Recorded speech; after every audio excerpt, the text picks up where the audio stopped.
సాయిరాం భగవద్బంధులారా, ఈరోజు మన సాయి సేవ మందిరానికి షిరిడి నుండి మరి అర్చనలు చేసుకుని వచ్చినటువంటి దివ్య పాదుకలను తీసుకురావడం జరిగింది.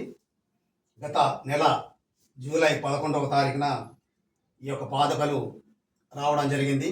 బెల్లంపల్లిలోని శ్రీ షిరిడి సాయి మందిరంలో అష్టోత్తర శతనామావళి అభిషేక పూజలు అందుకొని షిరిడీకి వెళ్ళి షిరిడీలో సాయిబాబా సంస్థాన్ వారు నిర్వహించేటటువంటి నిత్య పూజలో భాగంగా స్వామివారి అభిషేకం ఏదైతే మూలమూర్తికి అభిషేకం చేస్తారో ప్రతిరోజు ఆ యొక్క మూలమూర్తి సమక్షంలో వారి పాదాల దగ్గర షిరిడి సాయి అర్చకుల చేత అభిషేక అర్చన అష్టోత్తరం అందుకున్నటువంటి దివ్య పాదుకలు మరి 41 రోజులు గురుమందిరంలో మరి పూజలు అందుకొని మా యొక్క జప తప అన్నింటి కూడా వాటికి దారపోసి అవన్నిటిని మనం ఇక్కడికి ఈరోజు తీసుకొని రావడం జరిగింది మందిరానికి.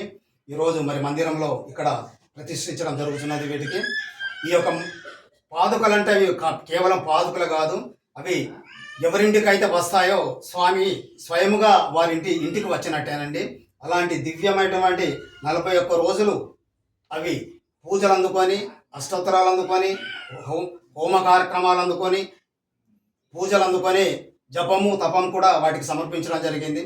వాటిని ఎవరైతే సందర్శిస్తారో ఎవరింటికైతే ఆ పాదుకలు వస్తారో వాళ్ళ ఇంటికి ఆ స్వామి వారి యొక్క దివ్య కృప వెళ్ళవేళ ఉంటుందని మనం మనోవాంఛతో తెలియజేస్తున్నాం. ఓం శ్రీ సాయిరాం. సాయినాథ్ మహారాజ్ కి జై.